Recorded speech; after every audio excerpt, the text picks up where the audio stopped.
أعوذ بالله من الشيطان الرجيم. بسم الله الرحمن الرحيم. إنا أعطيناك الكوثر فصل لربك وانهر إن شانئك هو الأبتر.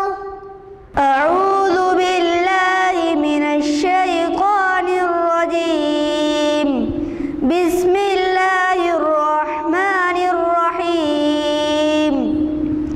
والشمس وضحاها والقمر إذا تلاها والنهار إذا جلاها والليل إذا يغشاها والسماء وما بناها والأرض وما طحاها ونفس وما سواها فألهمها فجورها وتقواها قد أفلح من زكاها وقد خاب من دساها كذبت ثمود بطغواها إذ انبعث أشقاها فقال لهم رسول الله ناقة الله وسقياها فكذبوه فعقروها فدمدم عليهم ربهم بذنبهم فسواها ولا يخاف عقباها.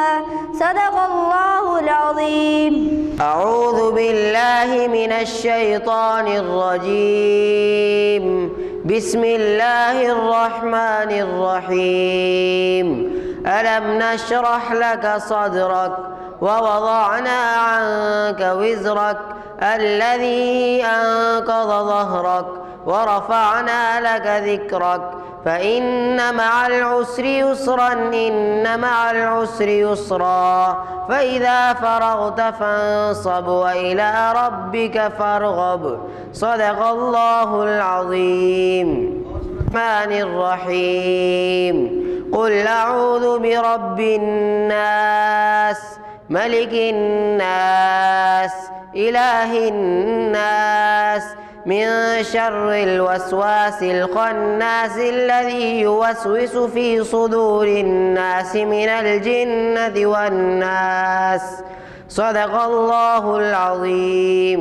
الرحيم. والضحى والليل إذا سجى ما ودعك ربك وما قلى وللآخرة خير لك من الأولى ولسوف يعطيك ربك فترضى ألم يجدك يتيما فآوى ووجدك ضالا فهدى ووجدك عائلا فأغنى فأما اليتيم فلا تقهر وأما السائل فلا تنهر وأما بنعمة ربك فحدث. صدق الله العظيم. الحمد لله وكفى والصلاة والسلام على من لا نبي بعده وعلى آله وأصحابه الذين أوفوا عهدا الذين هم خلاصة العرب العرباء وخير الخلائق بعد الأنبياء. أما بعد فأعوذ بالله من الشيطان الرجيم. بسم الله الرحمن الرحيم.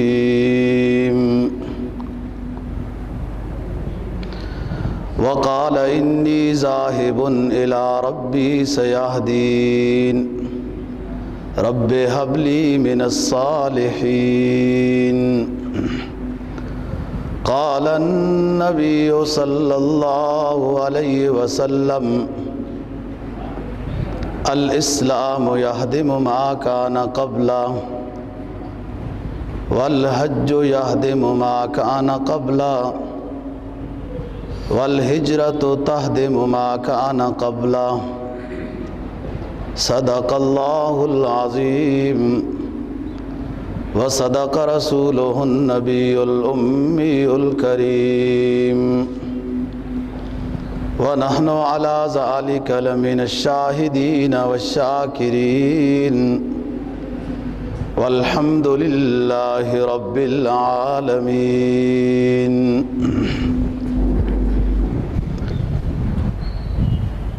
تیئیسواں پارہ سورہ صافات کی 2 آیت کریمہ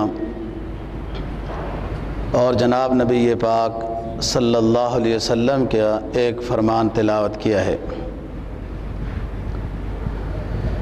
جس میں ہجرت کا ذکر ہے، اور خصوصاً آج کی گزارش میں حضرت ابراہیم علیہ السلام کی ہجرت کا تذکرہ کرنا ہے۔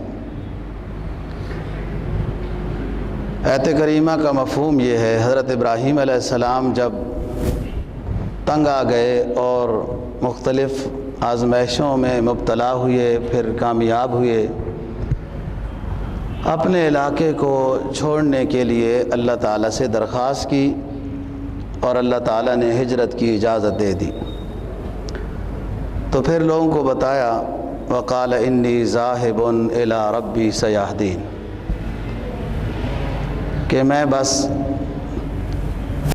جا رہا ہوں اپنے رب کے امر سے رب کو یاد کرنے کے لیے، اور میرا رب میری رہنمائی کرے گا کہاں جانا ہے، کون سی جگہ میرے لیے رہائش کے واسطے زیادہ موزوں ہے۔ پھر دعا بھی کی رب حب لی من الصالحین، کہ بالکل اکیلے 2-3 آدمی ہیں، اللہ مجھے نیک بیٹا بھی عطا کر۔ جناب نبی پاک صلی اللہ علیہ وسلم کے فرمان کا مفہوم یہ ہے، جناب نے فرمایا الاسلام یہدم ما کان قبل، کہ اسلام اتنی بڑی نیکی ہے کہ جس وقت کوئی شخص مسلمان ہوا، اس سے پہلے اس کی جتنی زندگی ہے اور اس میں جو کچھ اس سے گناہ ہوئے، وہ سارے اسلام کی برکت سے مٹ جاتے ہیں، معاف کر دی جاتے ہیں۔ دوسری چیز فرمائی والحج یہدم ما کان قبل، اسلام لانے کے بعد پھر حج ایسی فضیلت کی چیز ہے کہ اس سے یعنی حج سے پہلے جتنے گناہ ہو چکے ہوں سب معاف ہو جاتے ہیں۔ حقوق العباد لوگ پہلے معاف کرا کے جاتے ہیں، ساتھیوں سے رشتہ داروں سے مل کر جاتے ہیں کہ کوئی گفت و شنید، کوئی غلطی، کوئی غیبت ہوئی ہو تو معاف کر دیا جائے، جس کا قرضہ دینا ہے اسے دے دیا جائے، نہیں تو اسے دینے کا وعدہ ہو جائے۔ بس یہ حقوق العباد پہلے معاف کر دیے جائیں تو حج سے تمام گناہ معاف کر دیے جاتے ہیں۔ تیسری چیز ہے الہجرت تہدم ما کان قبلہ، اللہ کی رضا کی خاطر اپنے علاقے کو چھوڑ کر جو بے دین کافر مشرک لوگ ہیں وہاں پر شریعت کے مطابق عمل کرنا پوری طرح مشکل ہو رہا ہو، تو دوسری جگہ جانے کے لیے پروگرام بنانا، ارادہ کرنا کہ وہاں میں اسلام کے مطابق زندگی آسانی سے گزار سکوں گا، اس کو کہتے ہیں ہجرت۔ تو فرمایا کہ ہجرت جو خالص اللہ کی رضا کے لیے ہو تو اس سے بھی تمام گناہ معاف ہو جاتے ہیں۔ ایک مقام پہ جناب نبی پاک صلی اللہ علیہ وسلم کا فرمان ہے کہ المہاجر ما نہى اللہ عنہ، مہاجر اصل تو وہ ہے کہ جو ان چیزوں سے اپنے آپ کو بچا لے جن سے اللہ نے منع کیا ہے، تو بس یہ بھی مہاجر ہے۔ یعنی ہجرت کر کے آئے کوئی شخص تو اس کے ذمہ یہ بھی ہے کہ وہ نیک بن کر رہے۔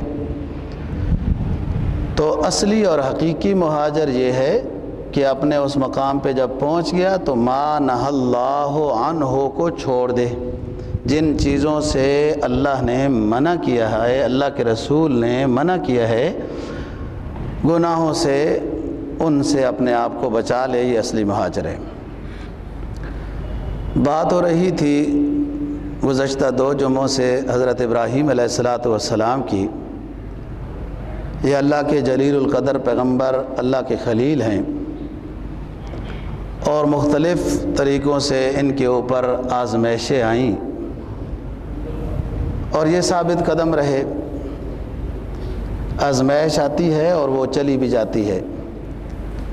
مومن کا امتحان ہوتا ہے، اس میں وہ جتنا انابت اللہ کرے گا اس آزمائش میں اتنا اونچا بنے گا۔ بھلے بیماری ہو، کوئی پریشانی ہو، کوئی بھی غم ہو، دینی ہو دنیاوی ہو، انابت اللہ اگر ہو گئی تو یہ اس آزمائش میں پاس ہو گیا ہے، کامیاب ہو گیا ہے۔ ایک حدیث میں جناب نبی پاک صلی اللہ علیہ وسلم کا فرمان ہے، الابتلاء الانبیاء ثم الامثل فالامثل، اشد الابتلاء الانبیاء ثم الامثل فالامثل۔ ایمان والوں میں سب سے زیادہ مشکل آزمائشیں انبیاء علیہ الصلوۃ والسلام پر آئیں، پھر اس کے بعد جو جتنا انبیاء کے قریب ہوا، جتنا ایمان والا ہے، بقدر ایمان آزمائش ہے، اس میں ثابت قدمی بہت بڑی دولت ہے۔ تو رسول اکرم صلی اللہ علیہ وسلم نے فرمایا کہ جس شخص کے اوپر ایمانی لحاظ سے آزمائش آتی ہے اور وہ ثابت قدم ہوتا ہے تو اس میں اس کو قرب الہی کے مقام ملتے ہیں۔ آزمائش تو عارضی ہے اور اس میں اگر وہ متوجہ اللہ ہو گیا تو یہی تو مقصود ہے، یہی مطلوب ہے کہ اللہ کا انسان مقرب بندہ بنے، وہ قربانی سے ہی ہوتا ہے۔ قرب الہی ہو، النبی ہو، وہ قربانی سے ہے، دونوں کا مادہ قریب قریب ہے۔ تو حضرت ابراہیم علیہ السلام والد کو بھی سمجھا رہے ہیں، قوم کو بھی سمجھا رہے ہیں، بتوں کے ساتھ بھی وہ کارنامہ کر دیا، ان لوگوں نے آگ میں بھی ڈال دیا، اللہ نے نجات دے دی۔ اب جب دیکھا کہ ہمارے 2-3 بندوں کے علاوہ کوئی بھی راہ راست کی طرف آنے کے لیے تیار نہیں ہے، دعوت کی صداقت کے اوپر سب سے بڑی دلیل وہ آگ تھی کہ جب اتنے دن اندر ڈالے رکھا اور آگ نے ابراہیم علیہ السلام کو کچھ بھی نہیں کیا، تو جن کی کوئی عقل سلیم ہوتی، فطرت سلیم ہوتی، دماغ درست ہوتے تو ہدایت کے لیے یہی بات کافی تھی۔ حضرت ابراہیم علیہ السلام نے ایک مقام پہ فرمایا کہ 40 دن مجھے آگ کے اندر رہنا پڑا، میری زندگی کے سب سے زیادہ پرسکون دن وہ دن تھے جو میں آگ میں رہا ہوں۔ اللہ کی طرف سے دیکھو آگ تو جلاتی ہے، لیکن ادھر ثابت قدمی اس طرح تھی کہ وہی آگ گلزار بن گئی۔ چچا زاد بہن سے شادی ہوئی حضرت سارہ رضی اللہ تعالی عنہا سے، اور ایک بھائی، بعض نے وہ چچا زاد ہی لکھے ہیں، بعض نے دوسرا رشتہ بھانجے بھتیجے والا لکھا ہے، حضرت لوط علیہ السلام یہ شخص ہیں جو 2-3 مسلمان ہوئے، جو بعد میں حضرت لوط علیہ السلام کو بھی اللہ نے پیغمبر بنایا ہے۔ یہ تینوں حضرات ہجرت کے لیے اپنے علاقے سے روانہ ہو گئے اور شام میں رہنا پسند کیا تھا۔ شام میں آ گئے اور رہنے لگ گئے۔ وہ واقعہ اسی درمیان میں وجود میں آیا کہ جو مصر کا بادشاہ غلط آدمی تھا، حضرت ابراہیم علیہ السلام کی زوجہ مطہرہ کو اپنے قبضے میں لینا چاہا تو وہ اس کا وجود شل ہو جاتا تھا۔ پھر وہ خود دعاؤں کی درخواست کرتا تھا حضرت سارہ رضی اللہ تعالیٰ عنہ سے کہ میں ٹھیک ہو جاؤں، میں اپنے برے ارادے سے باز آتا ہوں۔ وہ دعا کرتی تھی، یہ نیت درست کرتا تھا، دوبارہ درست ہو جاتا تھا۔ حضرت ابراہیم علیہ السلام کے بارے میں آتا ہے کہ آپ کے سامنے سارے حجابات دور کر دیے گئے تھے، بس یہ اللہ کی عبادت میں نوافل میں مصروف تھے کہ یار اب میں تو کچھ بھی نہیں کر سکتا ہوں۔ اس علاقے سے نکلا ہوں، وہ بت پرست مشرک اس طرح کے لوگ تھے، وہاں تنگ ہو گیا تھا، یہاں آیا تو کچھ اور طرح کے امتحان میں مبتلا ہو گیا، بس نوافل میں اور دعاؤں میں مصروف ہیں۔ جناب نبی پاک صلی اللہ علیہ وسلم کا عمل بھی ہے اور فرمان بھی ہے کہ جب بھی کبھی کوئی معاملہ جناب نبی پاک صلی اللہ علیہ وسلم کو درپیش آتا تو آپ فوراً باوضو ہو کر 2 رکعت نماز نفل پڑھ کے اللہ سے اس کا حل مانگتے تھے۔ یہی ہمیں بھی کرنا چاہیے۔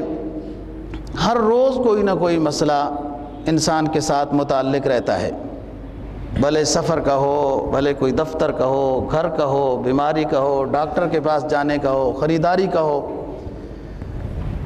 ہمارے نفل اس درجے کے تو خشوع و خضوع والے نہیں ہو سکتے، ظاہر ہے، لیکن ایک ظاہری تو شباہت ہو گئی ہے نا، جتنا ہو سکتا ہے اتنا انسان مکلف ہے، تو جو معاملہ بھی درپیش ہو 2 رکعت نفل پڑھ کے اللہ سے اس کا حل مانگنا چاہیے، اور جب تک وہ کام نہ ہو یہ معمول رہے۔ معلوم نہیں پہلے نفل کس درجے کے تھے، دوبارہ بھی پڑھے، تیسری بار، پھر بھی جب تک وہ معاملہ پورا نہیں ہوتا۔ حضرت ابراہیم علیہ السلام نفل میں مصروف ہیں اور سامنے سارا نظام وہ نظر آ رہا ہے۔ وہ شخص دوبارہ بری نیت کرتا ہے، پھر اسی طرح جسم شل ہو جاتا ہے، پھر توبہ کرتا ہے، پھر وہی بات کہ دوبارہ صحیح ہو گیا۔ جب اس نے یہ 2-3 دفعہ یہ مرحلہ دیکھا تو اسے سمجھ میں آ گئی یہ بات کہ یہ کوئی عام خاتون نہیں ہے، یہ کوئی عام لوگ نہیں ہیں۔ پھر اس نے ایک خاتون ہدیے میں بطور خدمت کے حضرت سارہ رضی اللہ تعالی عنہا کو دی، جس کا نام ہاجرہ ہے۔ بعض نے لکھا ہے کہ یہ غلام تھی، اس کی باندی تھی، اور یہی مشہور بھی بات ہو گئی۔ تعجب کی بات یہ ہے کہ رسم و رواج، بدعت، عجیب سی خرافات یہ ہر جگہ پہنچ جاتی ہیں، معلوم نہیں ان لوگوں کو بتاتا کون ہے، اور جو صحیح اسلامی بات ہو جبکہ وہ بتائی بھی جاتی ہے، پھیلائی بھی جاتی ہے، واعظ و نصیحت بھی ہوتی ہے، پھر بھی لوگوں کے دماغوں میں نہیں بیٹھتی۔